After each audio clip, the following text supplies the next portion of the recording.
प्रस्तुत है कर्मयोगी श्री श्यामाचरण लाहिड़ी की जीवनी का 25वां भाग। आज लाहिड़ी महाशय से सुनते हैं प्राणायाम और नियंत्रित श्वास प्रश्वास का महत्व। साथ ही जानेंगे गुप्त खेचरी मुद्रा के बारे में। अब से पहले शायद ही इस प्रसंग पर कोई वीडियो बना हो, तो वीडियो में अंत तक बने रहें। चैनल को सब्सक्राइब कर लें और मित्रों व परिजनों से करवाएं भी। चलिए अब आज का प्रसंग शुरू करते हैं। योगीराज कहा करते थे कि सभी लोगों के शरीर में 6 चक्र हैं, जिसे तंत्र योग की भाषा में 6 चक्र कहते हैं। इन 6 चक्रों ने ही सबको बांध रखा है। यदि तुम लोग प्राण कर्म या प्राणायाम के द्वारा अवलंबन रहित या आधार शून्य हो सको, अर्थात शून्य का ही आश्रय लो, तो फिर वे कुछ नहीं कर सकेंगे। तब यह समझोगे कि 6 चक्र का भेदन हो गया। शून्य अर्थात कुछ नहीं, इसी कुछ ही नहीं या शून्य की अवस्था में स्थित होने पर किसी प्रकार की बाधा नहीं रहती। श्वास प्रश्वास के संग को ही सत्संग कहते हैं, क्योंकि जब तक श्वास है तब तक ही जीव की सत्ता है। अतएव श्वास ही सत्य है। इस श्वास प्रश्वास के साथ संग या मैत्री कर लेने से शून्य में स्थिति होती है। तब कर्तृत्व, चिंता, पाप, पुण्य, इच्छा सभी चले जाते हैं और फिर स्वभाव अथवा आत्मभाव की प्राप्ति होती है। कुंडलिनी आधार शक्ति है जो सुप्त है या स्थूल का अवलंबन करके आधार को जकड़े हुए है। इसे आधार च्युत करना होगा। ऐसा होने पर ही यह शिव के अर्थात शून्य के आश्रय में निराश्रय अथवा निरालंब होगी। निराश्रयम माम जगदीश रक्ष। जीव पहले स्थूल तत्व को ही आश्रय समझता है, किंतु शून्य तत्व जहाँ कोई अवलंब या आधार नहीं है, वही जीव का वास्तविक या प्रकृत आश्रय है। कंठ के ऊपर आज्ञा चक्र में स्थिति या आश्रय प्राप्त करने पर ही जीव की अस्थायी रक्षा होती है। आज्ञा चक्र से दोनों ओर जा सकते हैं, ऊपर अव्यक्त की ओर और नीचे व्यक्त की ओर। उनकी शिक्षा पद्धति स्वतंत्र थी। वे हमेशा ही आध्यात्मिक बातों की सूक्ष्म वैज्ञानिक व्याख्या किया करते, इसीलिए वह साधकों के हृदय को छू जाती। वे कहा करते थे कि जिससे श्वास प्रश्वास की गति स्थिर होती है वही धर्म है, और जिससे स्थिर न हो पाए वही अधर्म है। कर्म कभी बंधन का कारण नहीं है। कर्म फल की प्रत्याशा ही बंधन का कारण है। भले बुरे का कोई कर्म में भेद नहीं। मोह पास में बंधे रहने के कारण ही कर्म के बुरे परिणाम होते हैं। जिस कर्म से कूटस्थ में स्थिति प्राप्त होती है वही शुभ कर्म है। जिससे स्थिति नहीं होती वह अशुभ कर्म है। साधारण व्यक्ति या लोग आत्मकर्म नहीं करते, इसीलिए उनकी इंद्रियों की शक्तियां अमार्जित या अस्वच्छ रह जाती हैं। केवल पाप पुण्य के फल भोग के लिए मानव शरीर नहीं धारण किया जाता, बल्कि पाप पुण्य से परे शुद्ध निष्काम आत्मकर्म के लिए ही यह मानव शरीर है। जब तक आत्मकर्म पूरा नहीं होगा तब तक मानव देह धारण करना ही होगा। उसके प्रयोजन की समाप्ति नहीं होगी। आत्मकर्म सभी को करना पड़ेगा, चाहे इस जन्म में करो अथवा पर जन्म में ही करो। मानव देह से अलग आत्मकर्म करने का कोई उपाय नहीं है। देह को ही क्षेत्र कहा गया है। गीता अध्याय 13 श्लोक 2 में कहा गया है, इदम शरीरम कौन्तेय क्षेत्रमित्यं विधीयते। हे कौन्तेय, ज्ञान की प्ररोह भूमि के रूप में इस शरीर को क्षेत्र कहते हैं, क्योंकि धर्म एवं कर्म सब कुछ देह के द्वारा ही संपन्न होता है। जो कुछ भी इस बाह्य जगत में है सभी इस देह में है, इसीलिए देह को क्षुद्र ब्रह्मांड कहते हैं। मन एवं प्राण द्वारा इस देह का कर्षण करने पर अमृत फल की प्राप्ति होती है।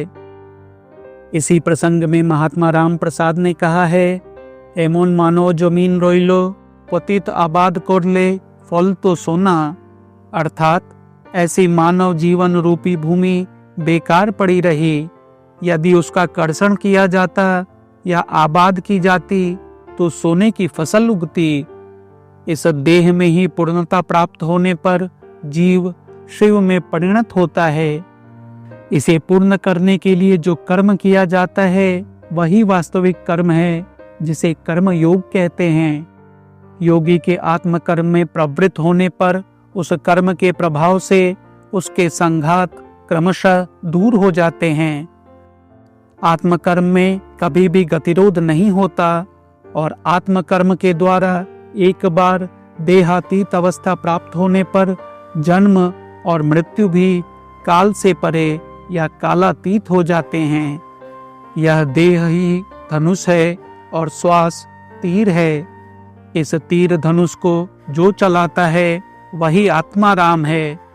वही राम अविनाशी हैं। वह 10 इंद्रियों के विशिष्ट देह रूपी रंध्र के भीतर अवस्थित हैं, इसीलिए उसे दासरथी कहते हैं। इसीलिए योगी राज ने लिखा है, जिह्वा अथवा जीभ को तालु के गह्वर में प्रवेश करा दिया। इस स्थिति में आत्मकर्म करते करते अब जो ओंकार ध्वनि सुन रहा हूँ वही मूल मंत्र राम नाम है। फिर लिखा है, अब बालम खीरा मिला, जीभ तालु मूल में लगने से ठंडा मालूम होता है। अर्थात खेचरी मुद्रा सिद्ध होने पर ब्रह्म दर्शन का द्वार खुल जाता है। बालम खीरा यानी मुलायम कोमल खीरा। कोमल नरम खीरे के भीतर जिस प्रकार खाली जगह रहती है, तालु गुहा में भी ठीक वैसा ही है। इसीलिए योगी राज का आशय है कि खेचरी का सही रास्ता मिल गया और इस प्रकार खेचरी मुद्रा की सिद्धि हो जाने पर तालु गुहा में ठंड का अनुभव होता है। योगी के लिए कर्म ही प्रधान है, जिसके संबंध में भगवान श्री कृष्ण ने गीता में कहा भी है, ज्ञान योगेन सांख्यानाम कर्म योगेन योगी नाम। अर्थात ज्ञान योग के माध्यम से सांख्य मतावलंबियों को एवं कर्म योग द्वारा योगियों को सिद्धि प्राप्त होती है। सांख्य अर्थात जिसके द्वारा मैं कौन हूँ इसकी जानकारी प्राप्त हो, वही सांख्य है। मैं शब्द में नहीं, यह देह भी मैं नहीं, बल्कि इस देह के भीतर जो चित्त या चेतना स्वरूप वर्तमान है वही मैं का वास्तविक पदवाक्य अथवा परिचय है, जो दैहिक अस्तित्व के सहारे अथवा देह के माध्यम से अजपा रूप या श्वास प्रश्वास रूप कर्म की विद्यमानता में है। इस कर्म के द्वारा कर्मातीत अवस्था की प्राप्ति होने पर मैं कौन हूँ इसका ज्ञान होता है, यही सांख्य है। उक्त कर्मातीत अवस्था में अजपा रूप सांख्य की अर्थात सांख्य की स्थिति हो जाती है। संख्या अथवा सांख्य का काल से आरंभ हुआ है, उसकी अवधि या परिमिति नहीं है। काल अनंत है, उसकी कोई संख्या नहीं है, किंतु वही काल घट या देह में स्थित होकर अजपा रूप में संख्या में परिणत हो रहा है।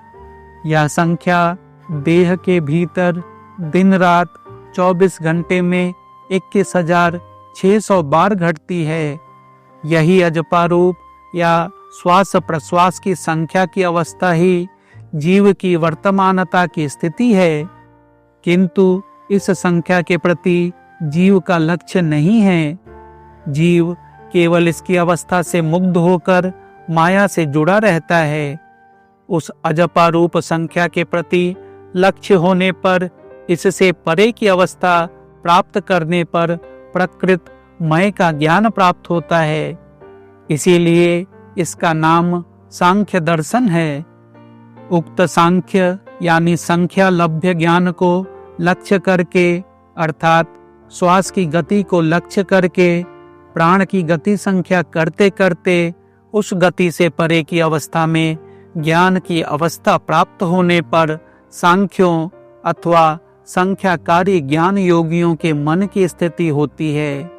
यही ज्ञान योग द्वारा सांख्यों की स्थिति है। कर्म योग के द्वारा योगियों की स्थिति कर्म अर्थात प्राण कर्म, प्राण की ऊर्ध्व एवं अधः गति का क्रिया रूप आत्मकर्म है। जो योगी हैं उनका यह आत्मकर्म क्रियान्वित होने पर या आत्मकर्म करते करते कर्म की मिलन रूपी ईड़ा और पिंगला की गति एक होकर सुषुम्ना मार्ग या नाड़ी में लय हो जाने पर कर्मातीत अवस्था में मन की स्थिति हो जाती है।